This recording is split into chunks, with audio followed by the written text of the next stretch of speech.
Yo, what's up, guys? Gonna be doing a video here for a bet on Jalen Bates at plus 300, and I think he has a lot of value here. I'm putting 1 unit on him, and the reasoning for why I'm going there is these guys are both young prospects. Jalen Bates, he's 6-0 in Bellator. This is his first kind of big step up in competition. His last fight, he lost a little bit of value because he went to a split decision against a 10-7 fighter, but if you go and look at that fight, he won the first two rounds pretty clearly and then did struggle a little bit in the third, so gave you a little bit to worry about, but I think that split decision was not really a very good scorecard. But with Jalen Bates, we got a guy, in my opinion, that's similar to like a poor man's or maybe like an old version of Aljamain Sterling before he improved his ability to get the fight to the ground and got a little bit bigger, because I think Bates definitely has potential. And then Jornal Lugo, he is also a guy that was undefeated in Bellator until his last fight where he went up against a hammer and Danny Sabatello and got grinded out, basically got dominated, held down for 3 rounds in a row. And he's trying to rebound now. These guys were supposed to fight last year in November, but Bates pulled out with, I don't know if it was an injury. I think there was an undisclosed reason why he pulled out, but they're running that fight back now.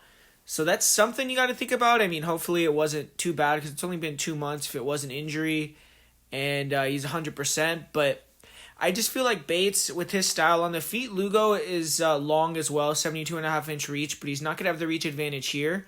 And I think that's going to inhibit his style a little bit because he's a guy that likes to have this real wide stance, throw jabs, move around on the outside, check hook counters, pull two counters.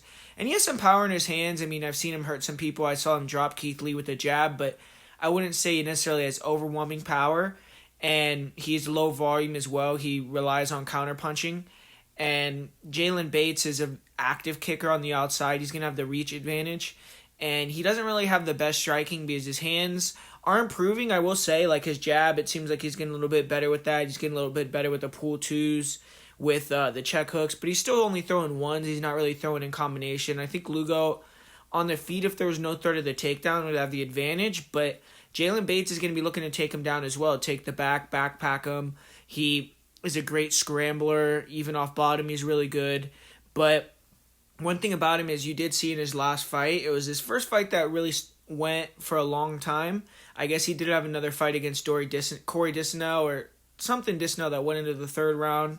But this fight was a little bit harder for him in the third where he got held down, where maybe Lugo will think I could take him down, but I've just never seen that in Lugo. I've never seen him take guys down and hold him down, and I don't think he's going to do that with Bates, even if Bates gets tired. I just feel like Lugo, with his style, counter-punching, usually having that reach advantage and being able to use his speed on the outside, he could potentially get Bates tired, start pressuring him, and get the better of the striking. But I think that Bates can make the striking competitive because Lugo's going to be worried about the takedown, and I think Bates could eventually get some takedowns because if you look at Jornal Lugo's last fight with Danny Sabatello, his takedown defense didn't really look the greatest. He was taken down quite a few times. He was held down.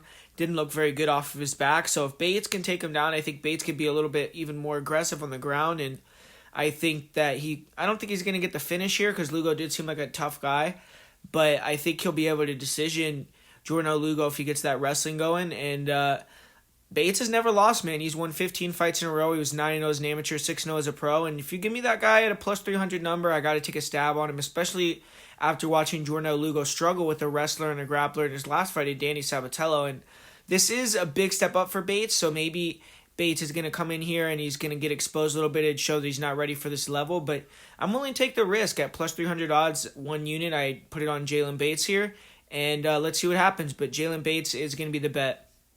And so this was a video I did a little bit earlier in the week, and if you look now, you do see Bates is at plus 220. You can't get him at the line that I had him at unless you're, I guess on FanDuel you can get plus 250, which is pretty good still. And I think that Bates has some value up until about plus 175, so I'd still urge you guys to put that bet on. And then besides that, guys, I really appreciate you guys watching this video. If you want to get all my bets for Bellator 290, I got 5 bets right now. Go to patreon.com/MAPredictionGuru, and you'll get access to the full card predictions for Bellator as well. I got a few bets going on, 4 bets to be exact, for the PFL Challenger Series tonight. So if you want access to all that, go to patreon.com/MAPredictionGuru. We're on a 6-event winning streak to start the year, so we're doing really well. And come join the team, man. So Really appreciate everyone that watched this video, and all right, I'm out.